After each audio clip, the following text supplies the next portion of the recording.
So Nintendo just dropped that partner showcase that everybody watched this morning, and while some fans are celebrating that we're getting ports and sequels, the rest of us are left wondering what the heck just happened here. Today we're breaking down everything, the good, the baffling, and the games that made people literally spam L's in the chat of the live stream. Let's find out if this direct was secretly a smart move or a total waste of everyone's time. It started off strong with Monster Hunter Stories 3. It has solid art. It's a big fan base of a game, and it's coming in 2026.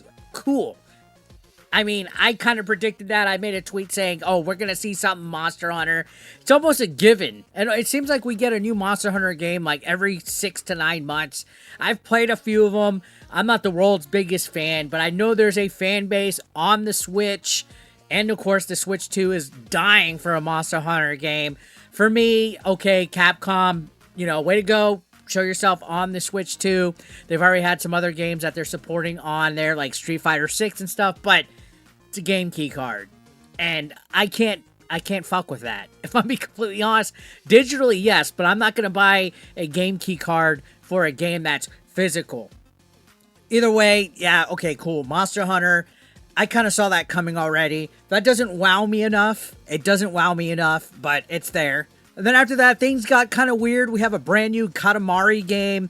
Kind of not my vibe. And Just Dance. I mean, I liked Just Dance maybe like a decade ago when I was younger. And it was new and novel to have a game that you could dance along with your Wii remote and stuff like that. The game is played out. It's Ubisoft slop at this point. It's microtransaction heavy. And if I'm going to play Just Dance, I'm going to play it on the Xbox or PlayStation. I'm not going to play it on the Nintendo Switch. And we got Dragon Ball Sparking Zero, finally ported over. That game did great when it first came out over a year ago. I mean, it's good, it's fun. We're getting a decent fighting game that's not Street Fighter on the Switch too.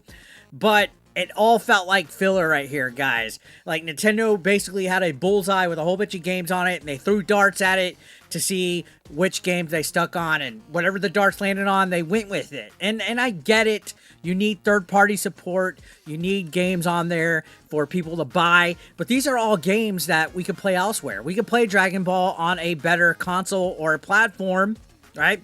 We can play Just Dance on other stuff. There's better Monster Hunter games on other platforms, and there was other Katamari games in the past. I get it, okay? There's gaming's for everyone. People like different things, but when you got a new console that just came out of the gate, you need stuff that wows people, and so far out of the gate, nothing really wowed me. And it seemed like the chat during this live stream knew it, which is why there was owls everywhere. Even hardcore fans were calling this mid. Continuing on right here, we had a port problem that was evident, right? Let's be real. The showcase was loaded with ports and remasters. We got Pac-Man World 2 or Pac-Man Repack, whatever the hell it was called. We got Final Fantasy Tactics, which, yeah, okay, that's cool. It's a remaster. It's a game we played, but it's a port. It's a remaster, okay? We had Persona 3 Reload. That came out over a year ago. Over a year ago. And it's coming to the Switch too. And then Yakuza Kiwami. Dude, those are remakes of the original Yakuza games, and they're also available on other consoles that we've played already. Don't get me wrong, they're all great games. They're all good games, but where's that wow factor? Where's that je ne sais quoi, right? Where's that I want a Federici 1981, right? From Goonies. Yeah, none of these felt like reasons to own a Switch. We can't just have Mario Kart World and Donkey Kong Bonanza be the only reason to buy the Nintendo Switch in August, right? Month number 3 of the Switch 2, where are the real reasons to buy it? Right? And that's the problem. This is a next-gen console for Nintendo, and we're still getting recycled content from previous generations, from a year or two or even more. Now, there was one game that actually did impress me. It's a scary, brutal survival horror game by the name of Kronos. Kronos the New Dawn. This one, I was like, okay, I'm sold on it. It looks like Dead Space meets Metro. There's mutating enemies, there's sparse resources, there's a lot of tension and scariness, like jump scare type of... games like this terrify me, but they're a lot of fun to play. But here's the real thing right here, right? It looks too good for the Switch 2. And why would I play this on a handheld device or an underpowered system when it clearly deserves to be played on something more powerful or better. Okay, maybe that's the Xbot or the Sony pony in me that's like, oh, if I'm going to play Kronos, I'm going to play it on something that actually looks better on. And yeah, that's the case. Okay, I think that's the Direct's biggest paradox here, right? The best looking games don't belong on the Switch 2. Yeah, of course, there's those odd Nintendo fanboys where the Switch 2 might be the only console they got. It might be their only option. They might not even PC game, but come on. If it's going to be available on other stuff, I'd rather play it on other stuff. I'm not trying to be a hater. Then we got Hyrule Warriors, which I'm actually interested in that. I'm a Zelda fan. I'm interested in it. Age of Imprisonment, it's not a first-party title per se, but it's Nintendo's involved with it.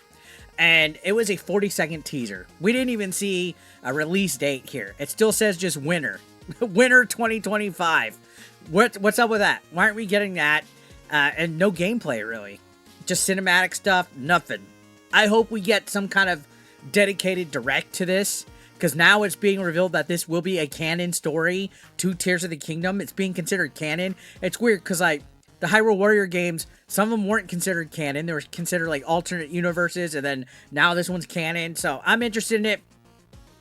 Now, the one thing that also perked me up was Square Enix's big reveals here. We got two of these HD 2D games. We got The Adventures of Elliot, which looks pretty quirky. It looks like a nice little 2.5D action RPG. I will be sinking the teeth into this, but again, I don't know if this is going to be exclusive to Switch 2. It doesn't seem like it is. Seems like this is something that would probably be on Game Pass. And I'd rather play it for free on Game Pass than paying the Switch tax and paying like 70, 80 bucks for a game that I could play cheaper on a better console. Does that make sense? Am I hating when I say that? And then Octopath Traveler 0, a prequel with the same formula that we've seen twice now. So sequels, ports, remasters, it's cool. But is this all groundbreaking? Is this enough to sell you on a Switch 2? And not to mention, a lot of these guys are digital or game key cards, right? We also had Madden revealed. I could play Madden on the PlayStation and Xbox. It looks good for Switch 2. I'm surprised it's on there, but is it going to run as good as the other consoles? Why do I need to buy Madden on the Switch 2? Give me enough incentive. I mean, is it enough to say, oh, we got this game on Switch 2? If it's underpowered, if I could play it elsewhere for cheaper or less, for a console that does get sales, like Xbox and PlayStation games actually go on sale, right? A perfect example here is Star Wars Outlaws. We've already played that game. I had Ubisoft Plus, played it for free as part of my membership. It wasn't memorable at all. It was just an average Ubisoft game, and you could buy it cheaper on PlayStation and Xbox and even PC now, but it's going to cost way more on the Nintendo Switch, and it's not even going to be on the actual cartridge. You're going to pay more for a game key card than you would pay for it on a different console for a game that's an Ubisoft game that's probably going to go on sale by the time Christmas hits. Why are we satisfied with mediocrity on the Switch 2? I'm not trying to hate. I think Nintendo's playing a long game here. Obviously, they're waiting on the big guns like Metroid Prime 4, a sequel to Mario Odyssey, for a dedicated Switch 2 showcase, not a partner showcase. And some of these games that we're just seeing here are stuff that we've already seen, stuff that's already been played out, stuff that's already been played years ago. Is there excuse for this? No, I don't think it excuses it, okay? Just because you're waiting to do a dedicated Switch Direct, it doesn't excuse it, right? You don't launch a new console just to show Apex Legends is coming to the Switch 2. You know what I mean? And that's exactly what they did here. This Direct didn't sell the future of the Switch 2. It actually reminded me of past games I've played elsewhere. Like, oh, okay, I remember playing that on Xbox. So it wasn't the worst Direct ever. I'll be honest, it wasn't the worst Direct ever, but it was easily one of the most forgettable because it was just there. Okay, this partner showcase needed to build hype for the Switch 2. In my opinion, it needed to build hype, and instead it made people ask if their Switch 2 was even worth it. Like, outside of Donkey Kong and Mario Kart, are you really touching it? Are you playing it? These are all game key releases for the most part. They're all digital releases for the most part. I'm not even sure if any of these games are coming fully on the cart. I'm not even sure. I haven't even researched it. But now I want to hear from you guys. What was your favorite reveal out of this whole thing?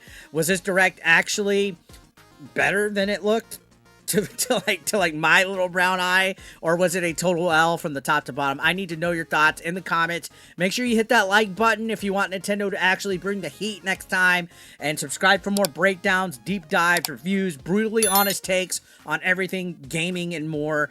Thank you for watching. I will see you on the next one. Peace out.